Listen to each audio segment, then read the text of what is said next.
Bow School District is a relatively small school district located just outside of our state capital of Concord, New Hampshire. The district is comprised of the Bow Elementary School, which houses 620 students in grades K through 4, the Bow Memorial School, which houses 609 students in grades 5 through 8, and the Bow High School, which houses 554 students in grades 9 through 12.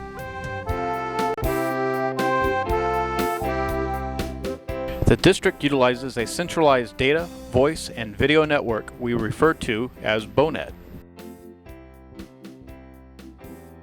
All three buildings are connected together and to the internet via fiber optic backbone, thus information can be shared throughout the district and globally. BowNet provides network accounts for all 1,700 Bow students grades K through 12, as well as each of the district's employees. All district employees have their own district-provided email address and voicemail account, which facilitates communication throughout the district and globally. All student and faculty work is saved to a centralized server farm, so all files can be accessed anywhere in the district or via dial-up networking. This means that a teacher or student can begin a project in one room and continue it later in a different room, from a different building, or even from home should they choose.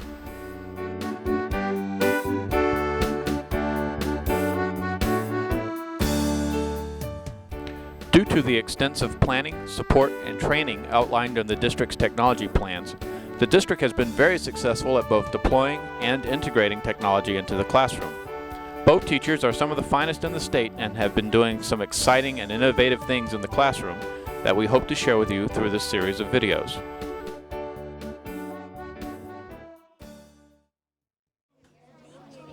Here, some first graders are enjoying writing stories and journal entries at the computer.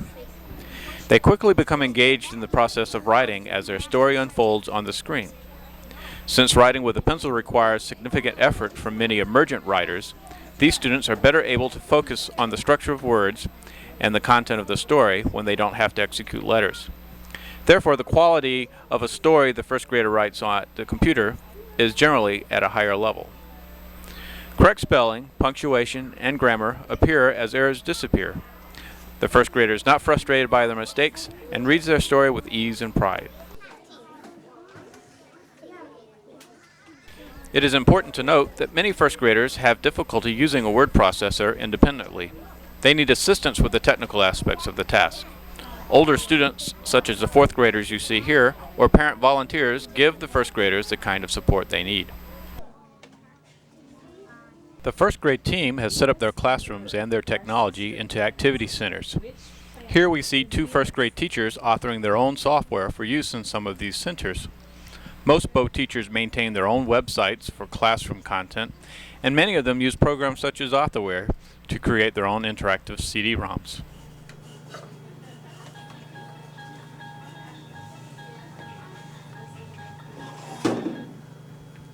The solar system. It's going to be a whole group presentation, and it's going to be small, it's going to be individual during center time. So like you'll do it once for the whole group with either a TV or an LCD projector? And as they become more familiar with the format, then hopefully as the springtime goes on, comes into the springtime, then they'll be able to do it individually. Cool. And you've done that already with the monarch butterfly. With the monarch, the tree's going to be ready today, hopefully, so that we'll be able to do that as a culminating activity, possibly to any autumn centers we have, and then we'll be going into space next.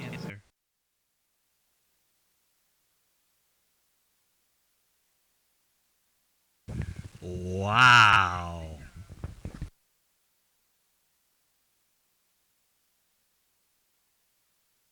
Monarch butterflies migrate.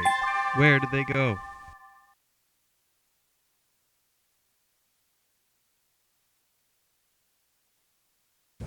Wow.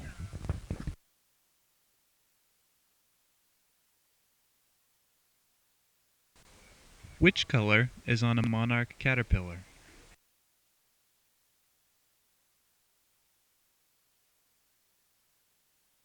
Whoops!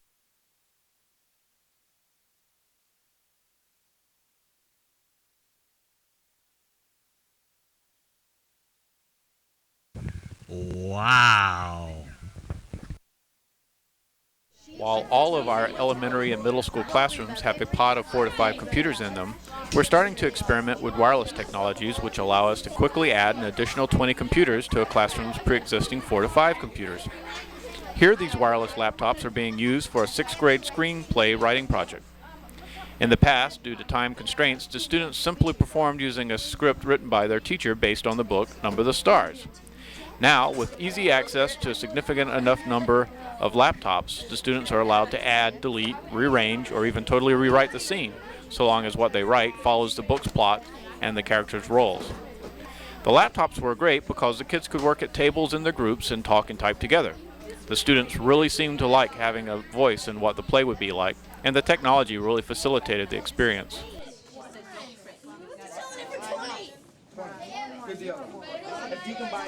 In this middle school computer lab, 6th and 8th grade students participate in an integrated economics lesson.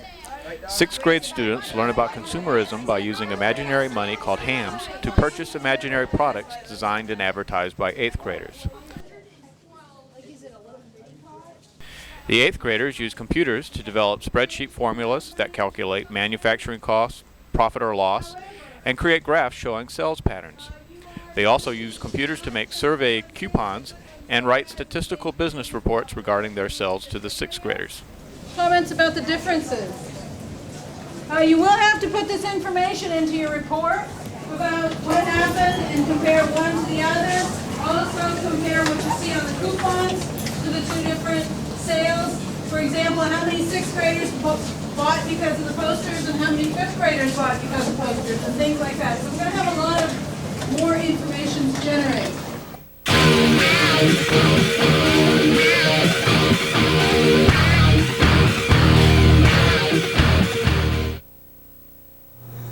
Good morning. Good morning and welcome to the announcements. My name is Brent. I'm Jared. All right, well, let's start us off with some announcements. A little bit of bad news right here. Due to the amount of trash found in the hallways, in the lobby, and the patio, the soda machine and the snack machine will be shut down until further notice. Not good. We tried to warn you, but Mr. Edwards and Miss Longneck are getting a little bit upset with the trash in the hallways. And Jared, to be honest with you, I don't blame them. No, it's been kind of dirty lately. Yeah. So we got to work on getting a little more clean. Bow High School has its own share of innovative uses of technology, including a number of video-based applications. Here, the high school's video journalism class works to produce one of its bi-weekly video announcement programs, which replaces the traditional morning announcements. Trying to get the blue screen to work on this. Chroma key. Yeah. Hey, Matt. Students take turns filling the different roles required for an endeavor such as this. Thus, each student has a chance to be a reporter, a cameraman, a sound man, a producer, director, etc. Oh, we're on. You got all this green stuff here. Is rain. This rain is going to come our way, but it's going to just barely miss us. It's going to kind of come up this way, and right as it gets here, the tail end of it down here is going to hit us. And that's going to bring us some scattered showers on Friday. It's going to be mostly cloudy. There's going to be a lot of clouds, and it's going to be mostly cloudy for the entire week. But Friday is going to have some scattered showers, so that's what that's going to do. So if we could look at these are our highs for today. You don't see Bow because Bow is a little tiny small thing right there. And you don't even see Concord or Manchester, so it doesn't matter. Doesn't matter. As you can see, though, most of the region, the eastern region, is going to be in the 50s and the 40s, way up here. So that's about good. You're allowed to step down one more time, pass the baton one more time, if you so choose. She's going to stay. Well, I think that was a wise move. Bow High School is also one of the first high schools in New Hampshire to work with distance learning via video conferencing. Here you see an advanced placement European history course, which is taught from Bow High School, but a third of the students in this class are from Merrimack Valley High School and attend via the video conferencing unit located in the back of the classroom. The teacher and students interact with each other as if the Merrimack Valley students were sitting in the back row instead of several miles away. Stacy, you need a lifeline? You can pass it one more time if you want. No, it's just having a field like separated, enclosed by itself. Yeah. I don't know how else to put it. definition.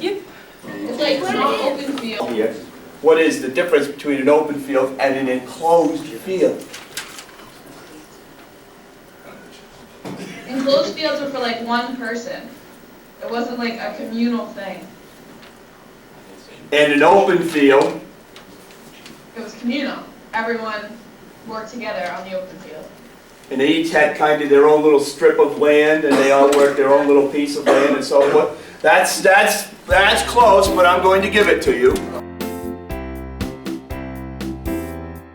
We hope that this overview of the Bow School District and how we use technology in the classroom has been informative. This website will be used to host additional videos about technology integration. Future videos will focus on individual lessons and practices and will demonstrate the goals and objectives of each lesson, the materials and tools needed to replicate the lesson, and how the lesson ties in with the state and federal frameworks as well as the ISTE-NET standards. Please return to this website regularly to check for new videos as they are posted. Don't hesitate to let us know what you think about the videos we've made available, and do let us know what kinds of video examples you'd like to see in the future. Thanks for visiting. So that seems to be all we have for announcements, and we will see you guys later. Yeah. Have a great day.